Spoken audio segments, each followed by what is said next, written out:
I think something I'd like to just bring out a little bit in my capacity as a bore for UK Column, the organisation I work for, is to make the perhaps more direct connection between what we've seen this morning, which is an abhorrence and a manipulation and a sinister twist of science in order to achieve ill-gotten gains, however they may manifest. But we're here specifically to talk about the plight of farmers and the negative consequences of having a food chain that doesn't work properly, and therefore the reversal of that, and how do we get back out of it. And so the climate narrative that's been driven like a coach and horses through the brains of absolutely everybody that confronts it is informing the policy that is dictating to farmers what they may or may not do if they feel that they're in a position where they have to take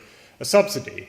And I've recently written an article about this because, of course, the big blow-up event in recent times has been the inheritance tax, or the change to agricultural property relief going back 1992, of course, was initially when it was scrapped. And I certainly wouldn't level a charge of naivety at anybody that didn't plan for this moment, but to assume it was going to continue in perpetuity was perhaps unlikely. Nonetheless, we are where we are, but the great attraction of that for the government is that it is a brilliant magnet for all attention. So everybody is looking at inheritance tax, which means that they are not looking at what it is that is underpinning stuff that is coming through the other door. And for people who are in the farming community and they do not understand that the manipulation of the climate narrative puts them in a very, very vulnerable position, because they might be told to convert X amount of their land to whatever it's called this week, whether it's rewilding or nature recovery or anything but food. Now, of course, the issue with that is manifold. But if you can only argue the toss by saying, well, I would rather grow food, then you're in a very, very weak position, because you're still reliant upon money from the government. But if you're not prepared to confront the ideology, or indeed you don't know what the ideology is, and what I'm getting at is that if you don't call out the climate scam for what it is, then it is very difficult for you to mount a campaign in defiance of this. And I think this is where we come in as a group, as a wider network, because some of it we will be able to do by talking to people. But as we will have all discovered over particularly the last 5 years, if you cock up your introduction to a topic with somebody, you probably put them off for life. So the messaging and the way in which this is dealt with is very, very sensitive, and to do anything more than ask tentative and probing questions can often result in total disaster.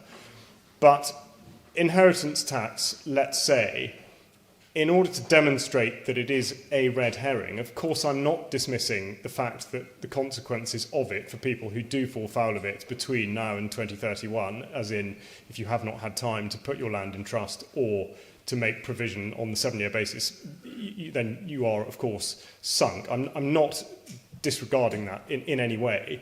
But Daniel Zeichner, minister within DEFRA, said that he expects to recoup from the change £500 million a year.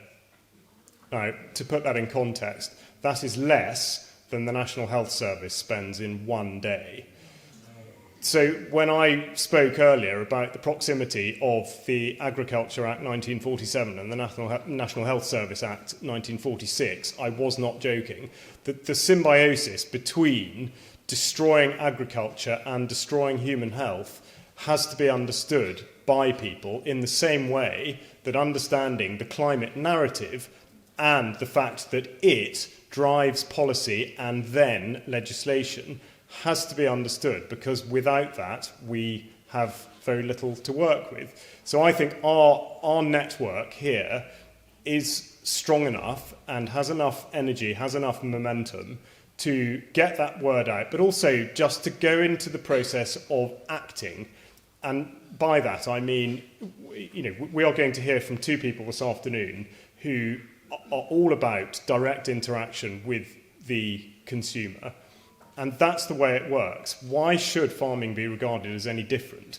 You can think of anything else that you have with you today or that you habitually buy, you probably go directly to the person who either makes it or stocks it. You don't go to somewhere that's had endless different practices or processes to get it to that point. And I think we need to regard food in the same light. So to begin that discussion with farmers is such a critical part. Now, the other part of that, of course, in terms of motivation, for both parties, both for us, but also those farmers who are trapped by this cycle, is to consider that in shopping, let's say, easy target, but in shopping at supermarkets, not only are you degrading the environment, degrading your health, destroying people's businesses, sucking money out of the government that is yours in the first place, but also you are funding the very globalists that you say that you are dead against. So what an absurd predicament to put yourself in. And I don't mean that critically, but for anybody to really think it through and come back to realising that you are, in a way, flogging yourself is absurd. So again, as a means of explaining or beginning the conversation with farmers and whatnot, I think that's a point to make. The other thing I would draw out, which was mentioned by Eli, was he spoke about council tax and whatnot. Now, I don't want to put anybody in a position now to sort of declare what it is you are or aren't doing. But what I would say is that this is, again, another massive point of corruption. And I would point you towards, in particular, I mean, there are others, but Chris Coverdale, who has the probitycode.com website, sets it out very clearly. I have an interview with him on the UK Column platform.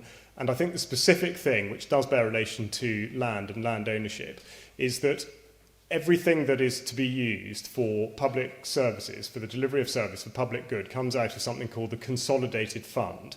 Everything, which means that everything also goes into it. So if you consider that the Consolidated Fund does sponsor terrorism and terrorist activities, and indeed anything else, then I think it's a much easier decision to make with regards to the withholding of tax. So I really would encourage people to go and look at that, because it is very powerful. And also, I think in terms of mindset, to consider how powerful, I mean, Sandy was saying earlier, farmers don't realise how powerful they are. But I think the same thing could be said for all of us. We don't realise how powerful we are. And we do need to embrace that. And I don't want this to come across as mumbo-jumbo. It does actually mean something, and we are here, and we do get to take something away at the end of the day. So on that, I know that there have been a lot of requests for sort of connecting the people that are here and learning about the sorts of things that people are going to be setting up and that they are doing and whatnot. I'm just here to talk at you and shout at people and coordinate the day. So it's not really my thing. But what I would say is you will have been in touch with Kay and probably with Richard, with the others. So if you are doing stuff that you want other people to know about, may I say that you do get in touch with Kay after today, and then that information, subject to people's sort of permissions and stuff, can be circulated and promulgated. Okay, because I think that would be otherwise an opportunity missed. Now, lastly, sorry, shameless plug, but I would regard what happens in this area, food, farming, and the use of land, to be a deep state activity. It's beyond doubt that the control is not held by the government, certainly not held by us. It is held by enormous organisations. Amazon, for example, which has entered the sort of distribution of food system this year, had a turnover of £515 billion last year, which makes it only 7.5 times smaller in relation to our GDP than this country. So, okay, that is the whole of its services, but it runs Amazon Web Services, which has most of the government tech platforms and therefore control of data in its pocket. So food and the land is absolutely part of the way that we are controlled. It is therefore a deep state thing. So on that note, on the 5th of April in Cheltenham, UK Column are hosting an all-day event, which concentrates on the activities of the deep state. So if you are able to come to that would be absolutely terrific. Anyway, without further ado, what I would like to do is ask Mark Byford, the Bowlerhat Farmer, to come up and speak. And Mark, in particular, he's got a great pedigree obviously in this area in food, but he is particularly strong on the relationships between growers and people.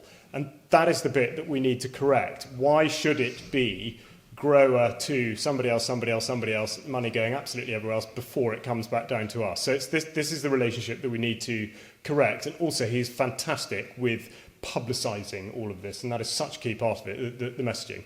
So Mark Byford, Bowlerhat Farmer, over to you.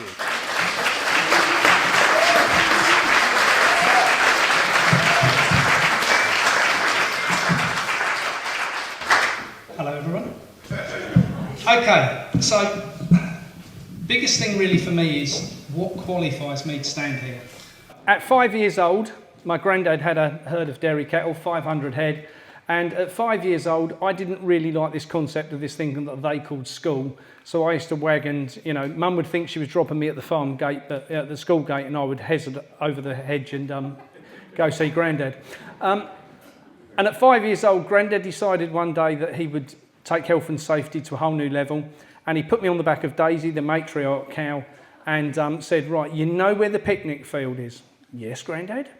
He said, right, take the cow, being the only one I was sitting on, down to the field, the picnic field. I said, okay, Grandad. He said, the gate's open, the cow knows what to do. Like someone said earlier, what could go wrong? So I take off on the cow. As I look over my shoulder, I realise there's 500 other cows heading down the pathway with me. So the cow goes down the road 2 miles, which is where the picnic field was, and Grandad had said at that point, you've got to go to school. So, okay, I'll go to school. So I took the cow down the field. The cow walks in right round the field, and I thought, she's taking a long time to get into this field. And of course, then was where I kind of realised the fact that there's 500 cows have got to get in the field as well, and she got herself right back to the gate, waited for the last cow to come in, and then pushed the gate shut. Now, from my side, that was my baptism of fire with Grandad. It was like, after that, there was no stopping me or him, really. Sadly, I lost him at 16, which was a big loss. Now, he'd got out of farming at that point, and for me, I wanted to get into farming. My dad was come from an agricultural engineering background and was adamant, no matter what happened, there was no way I was going to be a farmer. That didn't work out too well. I got to 16 and realised that I could do what I want, and he couldn't stop me. So I did. I booked myself into university with some money my granddad had left me, and decided I'd take a degree in agriculture and horticulture, which was brilliant until about the second day, when I realised they actually didn't want to teach me anything that I thought I already knew, and they were wanting to go down the road with big tractors, not to just get my hands dirty in mud and muck and play about with the cows and things. So for me, that was a very different point in agriculture, but I took it on board and got to know how the farming side worked, although it wasn't a way I wanted to work. So now at this point, I'm more on the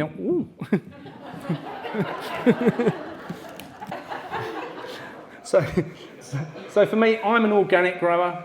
Now, Gloria and I have been on the farm, living on my uncle's farm, and sadly 6 weeks ago he passed, which has been a bit of a kicker because I've got the section of the farm which I run completely set up organically. We'd installed electroculture, which has been a mind-blowing for me. For someone that understands agriculture and how things grow, and this is the farming cycle that I was taught in university. So we drill, then we put nitrogen down, and then we're going to put some glyphosate down because glyphosate's brilliant. It kills everything apart from the crop, right? Then as it starts to recover, don't worry, we can put some more nitrogen on.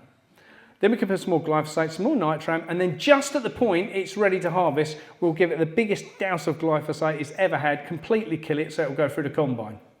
Okay, that's the simplicity of farming I was taught. And for me, I'd grown up with 16 years of granddad saying it's all about nurturing the soil, it's all about putting the bio back, you've got to put the organic material in the soil, so forth. So I got a degree. Come on, at least. It took me 2 years of doing something I didn't want to do. But for me, that was necessary to go through, because after that I set up my own nursery and so forth and got into the growing side. And the growing side, I've had pigs. I love animals on farms. That for me is the bit what, farmers to a degree, I think, where we come from down in Bury St Edmunds, we grow 5 crops. Crops consist of wheat, barley, oats, sugar beet. And you could say effectively 6, because the 5th one I'd put in there is oilseed rape, something we don't really need. And, and also you're looking at maize for biofuels. Where's the food? This is the problem I have with agriculture as it stands en masse across the country, that farmers, certainly in the part of the country we come from, on the farm, it's quite comical when you look at the maths. So we can grow 4 tonne of wheat per acre, and after we've paid everything, we might earn, and I mean everything out, and this will vary farm to farm and quality of soil and so forth, we can earn up to £10 a tonne, £40 an acre, okay? I then come along and start farming on a little bit of land on my uncle's farm, and I say, we're going to do this, and we're farming a tiny little bit, and we can get thousands of pounds worth of volume of money out of it. And he's going, but how does that stack up?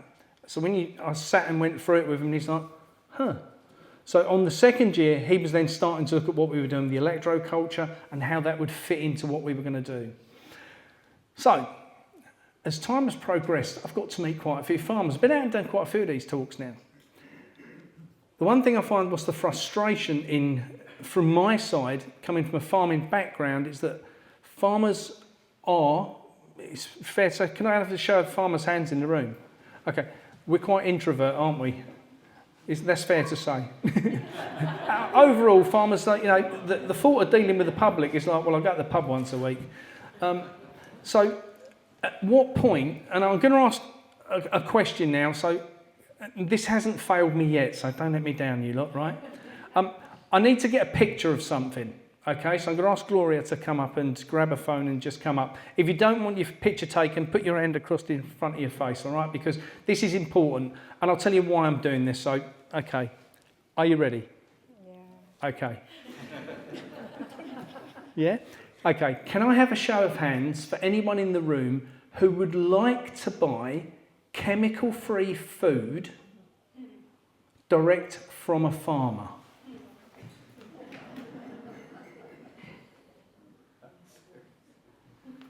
Okay? Yeah. Okay, thank you. That hasn't failed me yet. Now, there's a reason for this. What we've seen, I think it's fair to say, quite an awakened audience. Is that fair to say? Yeah. Okay. What we've seen since 2020, and that was the point for me what tipped the balance, because I got introduced to the 2030 agenda, or then 2021 agenda, when I was 21. I just got my first daughter arrived, and I was like, Jesus, shit, this is a bit concerning. And I've been all the way through all of this, and any farmer in the room will back me up on this, but I always thought to myself as I was awake that there is no way you're going to stop farmers farming. That was the crucial bit for me. This whole thing falls to bits because they won't stop farmers growing food, producing food. But what you do is make it impossible for farmers to grow food. You make it impossible for farmers to be able to just do what they love. I think it's fair to say any farmers in the room, they don't do it for the money, that's for sure. They do it for a sheer passion. Now, that first bit is important. They don't do it for the money. They don't, but they should. And the 200 hands, or whatever is in this room, what's gone up, for me, is where the future of farming lies. Because what I've seen is that about 65% of farmers, in my opinion this is, this is on my own stats, all right? 65% of farmers that exist in farming at the moment won't by 2030. 65%. And do you know what I think that is? This is down to 2 things. So firstly, they're just going to get to the point they're so depressed, demoralised and pissed off with government legislation, they're just going to throw the towel in. However, here's the second side to that. And I'm seeing this all over the country. Granddad owns the farm.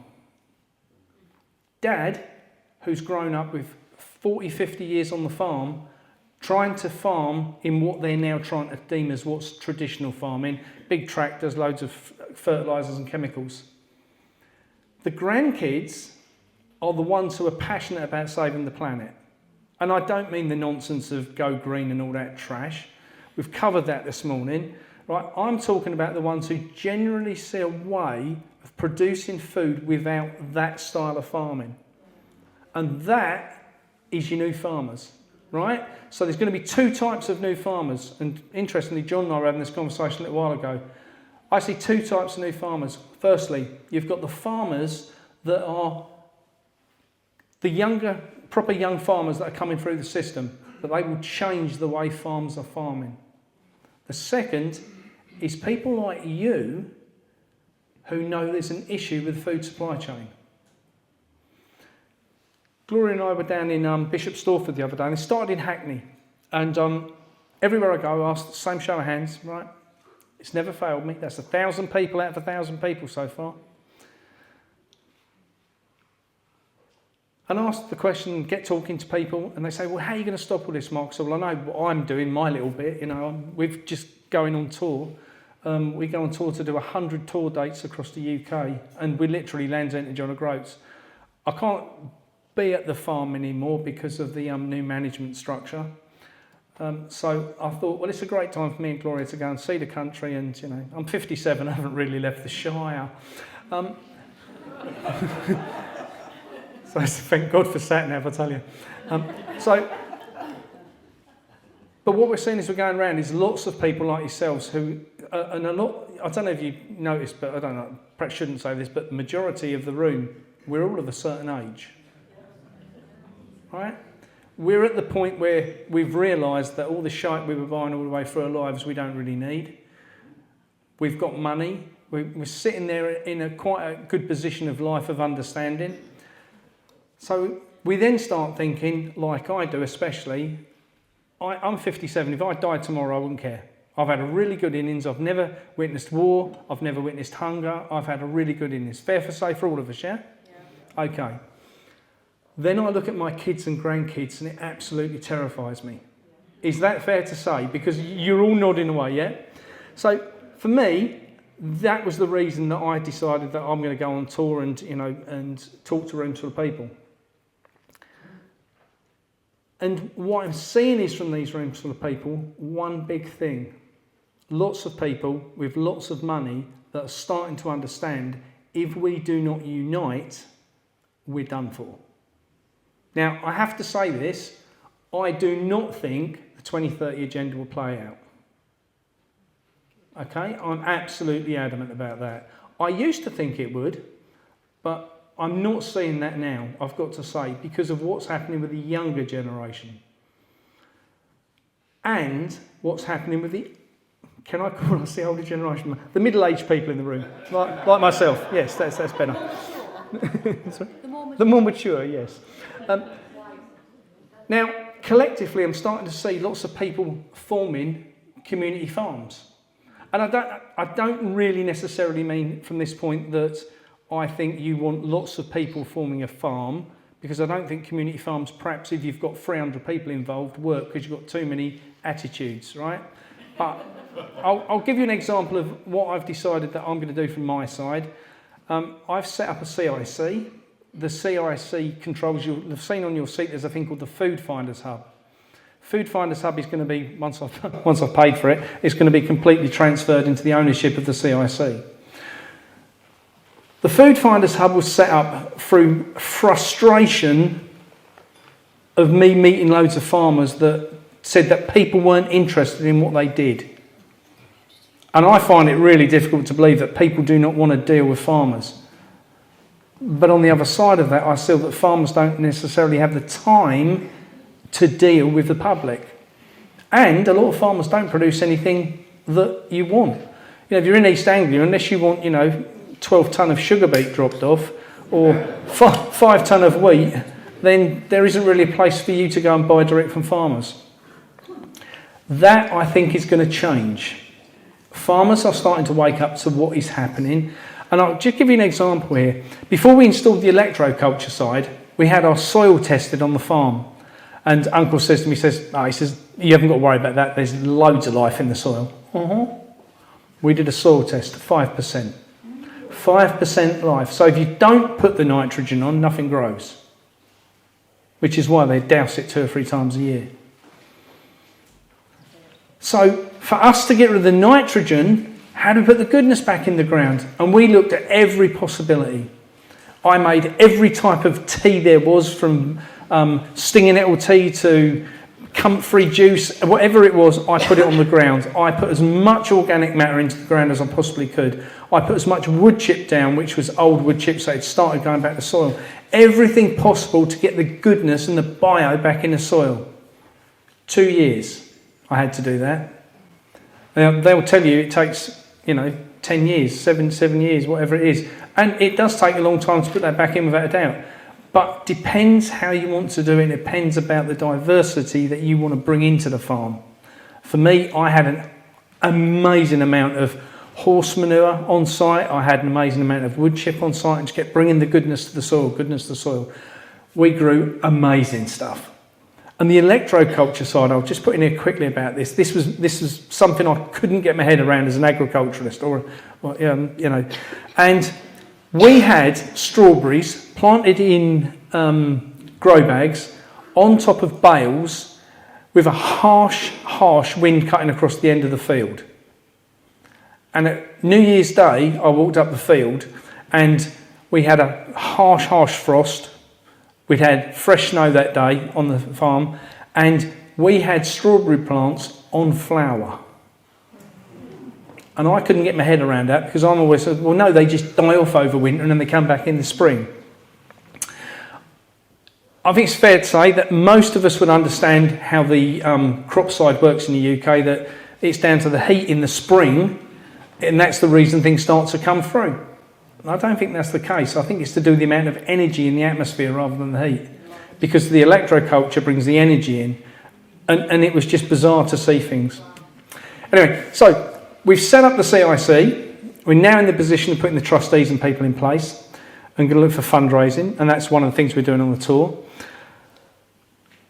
The biggest thing that I want to get out of the CIC is having a mass amount of public help and support. So, for instance, I don't know, if you're good at admin, help us. If you're good at marketing, help us. If you're good at if you've got an email list that you can tell people about us about. Whatever it might be. I had a guy message me the other day, said, I've just come out of the armed forces. He said, and I've just spent the last 2 years learning about digital marketing. Now, I think I'm pretty good on digital marketing, because Gloria does a lot of mine. And I've got a friend, Pete. And I've got a friend, Pete, who looks after my YouTube channel, so I'm really good at it, right? But this guy said, I've been trained how to make videos. So he's now putting together videos for us for what we're doing. So I just send him loads of blurb, and and he puts it all together. Every room I go to, there is, if there's 100, 200 people, we all have a special thing about us. And whilst it was lovely earlier to see someone here from the House of Lords and someone here from a Member of Parliament, it's great. Now I'm going to put it in perspective. There's 2 of them and there's 200 of you. You have much more power. And the farmers, if you only realise what power you've got, absolutely unbelievable. Shall I tell you why I think the governments around the world want to get rid of farmers? One, it's the food. But I don't think that's the biggest issue. The biggest issue I see is they have more men, more weapons and bigger equipment. Just think about that. If they wanted to stop the British government, they wouldn't go to London and protest, right? That's why they want them out of the way, and that's the same worldwide. So, we've set up the food hub. The food hub concept is simple. Farmers, public, bringing them together. We set up the food hub as a trial. And this came about with me and Pete, my friend, talking.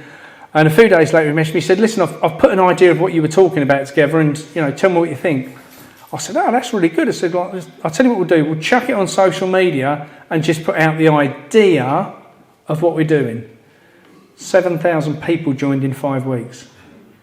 There's no interest in what farmers do, I tell you.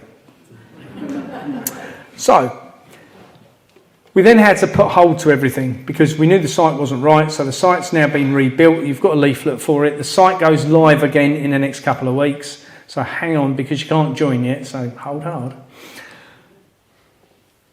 So the first stage of the website was to do one thing. Unite farmers to the point that the public want to buy from them. Stage 2 is for the farmers to be able to put their products on there. But for me, stage 3 is the important part. And this is the most fundamental part as far as I'm concerned with you as an audience. So, first section to that is this. How many of you is in the room? 200, okay. How many local farmers in the room? Yeah, maybe 5? Yeah? Okay. Now, one thing I know, I was talking to Paul with the hat. I can't see where Paul is. Paul, can I have your hand up, please? Paul's over there. Okay, I was talking to Paul. Paul's an organic farmer locally, right? For me, the biggest thing what's missing from the agricultural side, and is missing from all of our sides, is us working on farms. Right? And every farmer will go, I can't afford to have any staff. No, I'm talking about people wanting to grow food. People just wanting to take part, to go and volunteer their time to assist food being produced. Okay? So stage 3 is, and in my opinion the most important, is to get the people back to the farms. So if a farmer, let's say a farmer's putting a new orchard in and they've got 100 trees to plant and they need 50 people for 2 days, whatever it might be, they can quite simply tap into that just by putting it on the website, and we can send a message instantly saying this farm wants assistance. Let's take that to another extreme. John produces raw milk, okay, and John gets DEFRA turn up. Imagine if you'd got 200 people, what at that could also turn up. Because this is where the point of this is. We collectively as an audience, countrywide, and hundreds of people in every town are starting to wake up. We have to act together. And people talk about sovereignty. Sovereignty's great, but we still have to work together. Bring all that sovereignty together to argue with these people. We have to point them out. And as Charles rightly said, call them out. Call them out on every opportunity. And I said in Bishopsthorpe the other night, I said, this is the time where everybody needs to put their big girl britches on. This is not the time to be going, oh, I can't mention that. We need to, we have to, we've got to. Classic example is during the pandemic, I posted about, isn't it interesting that we've got beautiful clear skies now and there's no chemtrails. And a friend of mine is a bank manager. He posted underneath, rah, rah, rah, rah, and then sent me the most horrendous message personally on Facebook and hasn't spoken to me for 4 years. However, I couldn't help but notice he didn't delete me, and the other day I noticed that he put up a picture about chemtrails. So I messaged him and I said, please see the above. The message he sent me. And he messaged back, he said, mate, why didn't you just keep banging the drum to me? I said, John, I've posted, in your opinion of the words you used, shit like this for the last 5 years. Because I don't care what people think about me. That's the bottom line. Some people might have different opinions of themselves to what I have of myself, but we have to stand together. We've got to stand up against this. The tyranny is one issue, the nonsense is another. I've got a 10-year-old, and he said to me the other day, he was talking to me about climate change, and he's very awake. He's challenged schooling about the pyramids, he's challenged him about the moonwalking,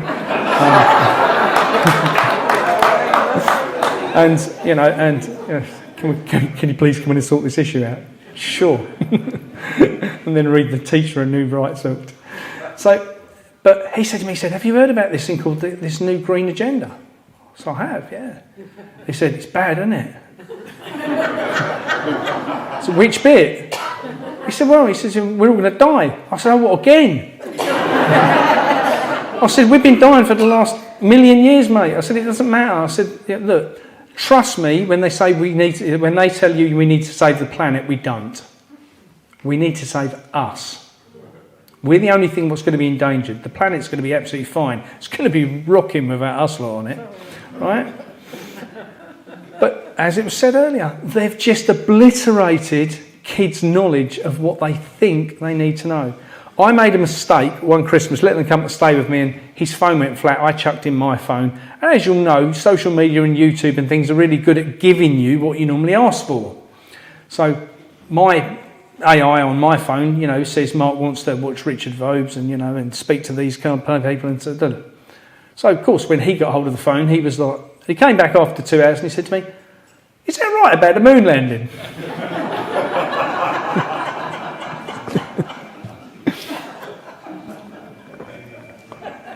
I digress. So the food hub. And the third section to it, which I say is the most important for me, is because I use this as an example, and my cousin Mike would probably cringe if he was to see me do this speech. I've got a cousin who's got a 15-acre council farm and got given it 2 years ago, and he's on his arse. And I genuinely mean that. He's on his arse. He's done everything right to set a regenerative farm up, but hasn't got it to the point, and he will this year. He's not got to the point where he's producing food, so there's nothing to sell. Right, but he's got the farm rocking. And the reason I say about this is because he's got a polytunnel frame what he put up.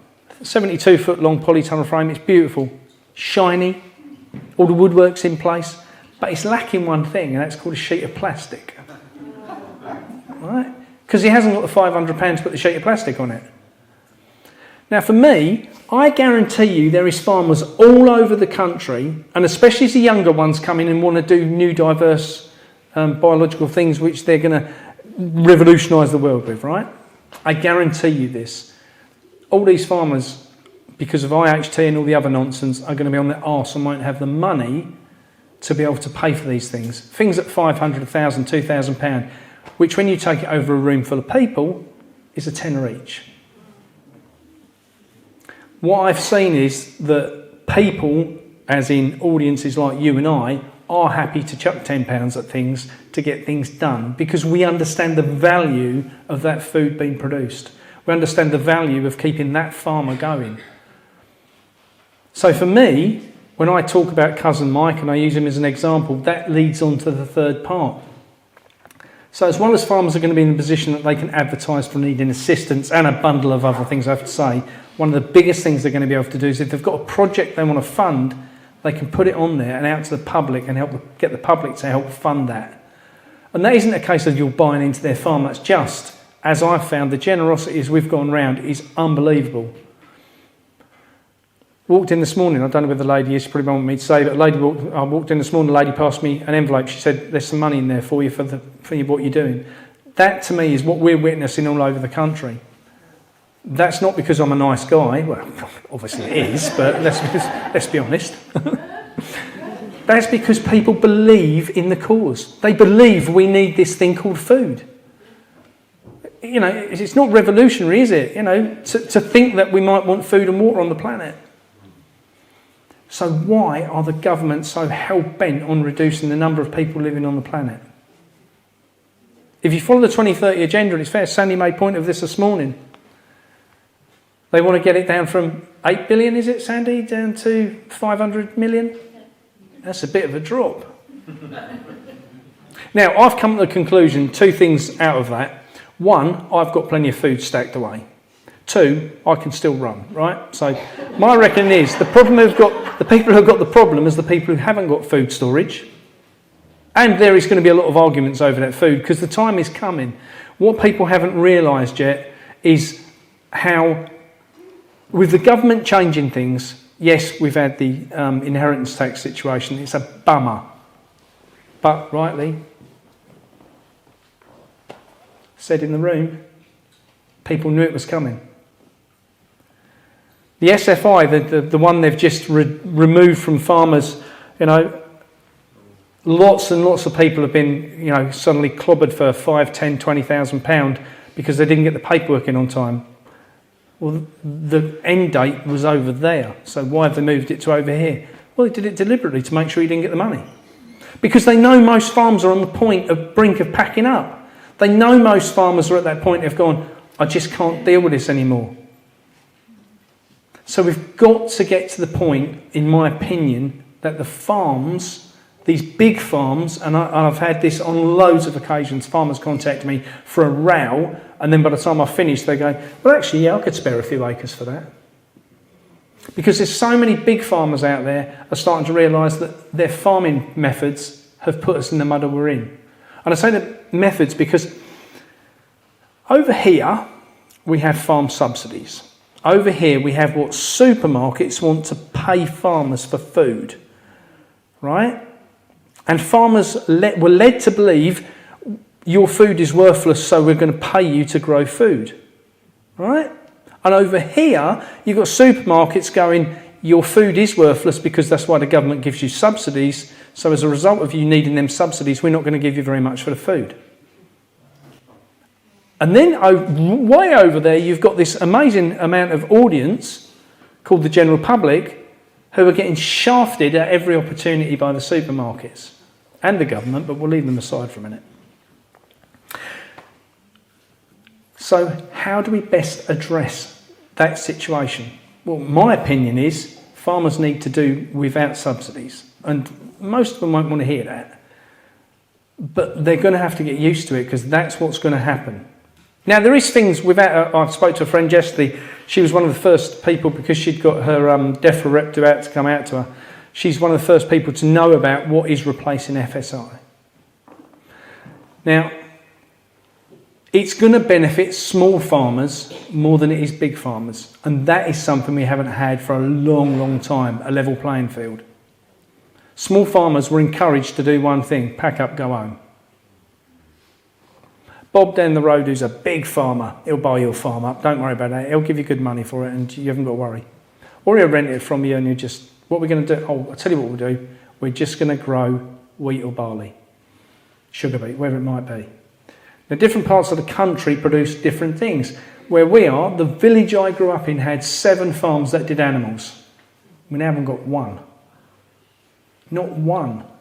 That's a lie. One lady's got a donkey. There's no animals. Where we come from in East Anglia, all the pig farmers were bought out by big pig farmers, and they went on to a thing called bed and breakfast. For those who don't know, the pigs don't belong to the farm; they belong to some big Chinese conglomerate, and they pay the farmer to look after the pigs. Not anymore. Not in East Anglia. They're getting very, very rare now. The squeeze against meat is coming, and it's coming in real fast. The only thing that's going to stop that is us. The way I see us stopping that is by not going to supermarkets. Okay? Now, there's 2 things are important here. One, is there anyone who's written to their local MP? Okay.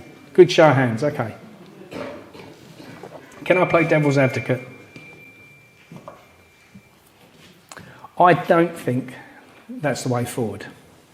If you want to write a letter this week, right, here's my advice to you. Find your local 5 farmers and write them a letter. And just ask one question if you don't already know them, right? Hey, I'm so-and-so, I live in the village here, and I'm just wondering what you sell direct to the public. If the answer's nothing, could you at least let me know? And is there anything you could consider growing on the farm for the local general public to buy? Now, is that powerful? Yeah. Okay, if one of you does it, probably no. If you've got 100 people in the village all wrote to Tom, who's the local pig farmer, I bet you Tom would soon find a way to make sure he's got pigs on the farm that could come to you. Or whether that's growing carrots or sugar beet. Beetroot, I meant. No sugar beet. Right? That's the best way to deal with this. Farmers have got to do this thing called transition. And I don't mean, like put on a dress on a Friday night. John.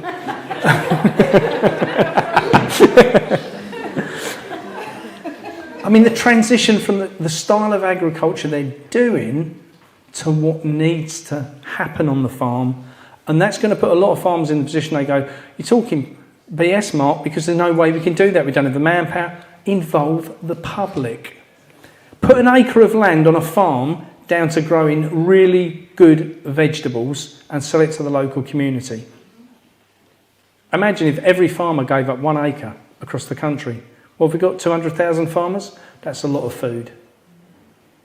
But that change needs to come from you guys telling the farmers what you want as consumers. See, the trouble is, over the last 50 years, what do? We drive past farms, we don't even take notice of them anymore. They're just an inconvenience. So, oh, I've heard about that. They've got them cows and they don't half muck the environment up. My sister, who grew up in the village with me, right, she said to me the other day, it's a classic example of what I'm going to deem as stupidity, right? I love my sister. She's my younger sister. She's my closest sister. And she says to me, yeah, she said, well, that cow farm along the main road, that stinks. And I just looked at her and I said, do you really just say that? I said, you grew up in a village where we had all these animals and you loved going to the farm. She's younger than me, so she doesn't remember Grandad having the farm. I said, but that's what you're up against now. And that, because of her thoughts about the green agenda and how the cows are the problem, goes down to her kids. And when they have kids, so you can see where it's going. And this is where I say, it's time to put your big girls' breeches on. Or your big boys, whichever you fancy. I've been on social media for a long time. My mum has never, ever shared anything I've put on social media. Right? Gloria will tell you this. We was there the other day and my mum was looking up the sky and she went, now she obviously watches my videos but doesn't say anything. She says to me, yes, well, she said, you can see they've been doing that again today, can't you? Drip feed the nation, guys. How many people in the room here have got a social media account of some description? Yeah? A lot of you. We all have to make a choice. People say to me, oh, you're very brave. I'll tell you about being brave, right? When we installed the electroculture, and Gloria will testify to this, we installed the electroculture and we put the main antenna up, and no sooner had it gone up, within 10 minutes we had a Black Hawk helicopter circling the farm. And I thought, oh, Jesus, how did they know? I don't know how they monitor electricity in the sky, but they knew. So, thought no more of it. A couple of days later it came back and did another circle, and I thought, okay, I'll go and challenge them. They were gone. Just before Christmas, I had a phone call with a death threat. 2 days later, I had another one. And I didn't make a big thing of it. I never even mentioned it to Gloria at the time. I was like, it's obviously just someone. Boxing Day, I got a phone call, the most bizarre phone call I've ever had in my life. And the phone call said, is that Mark Byford, the Bowlerhat Farmer? I said, oh, it's you again, is it? Because it never ever came up on my phone, apart from the ringing and the button to answer. It didn't come up saying who it was or nothing else. So I said, yeah, it's you again, is it? What do you want this time? I'm still alive. He said, sorry. He said, Mr. Byford, he said, I know you've had two phone calls recently. He said, but just know the problem's been eliminated. I weren't eliminated, but the problem seems to have been. It stopped. From my side, people say, oh, you're very brave talking about it. I don't care.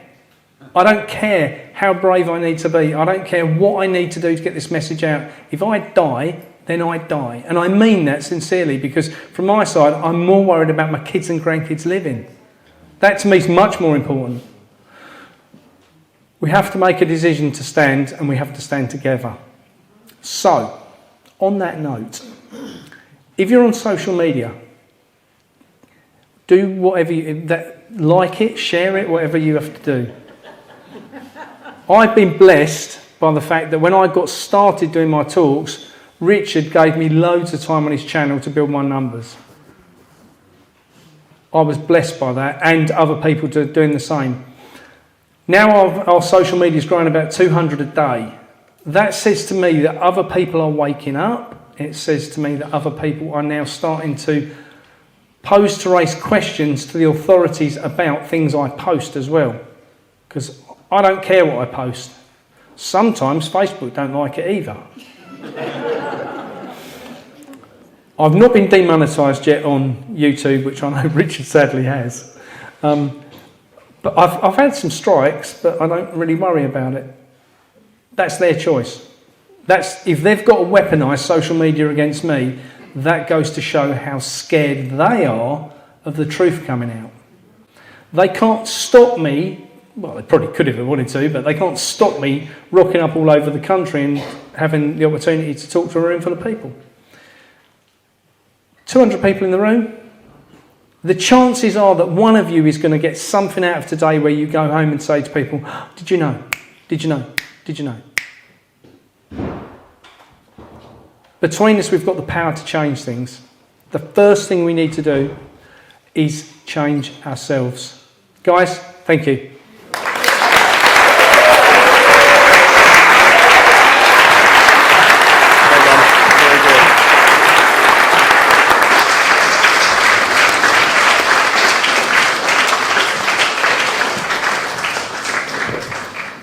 Mark is, of course, absolutely right, and it's fantastic to hear that articulated in such a way and to give that sense of hope that there is a practical means of doing what we want to do. And I think we all need to cling to that, and we'll revisit this idea later in the day, certainly before we close out, but please do remember that, the Food Finders Hub. And I think if you're not aware of it, please make sure that you speak to Mark or to Kay or to me or somebody who's had some part in today before you go, because that is absolutely a great place to start. And if it's not the Food Finders Hub, you understand the concept and the idea, and that's really the main thing.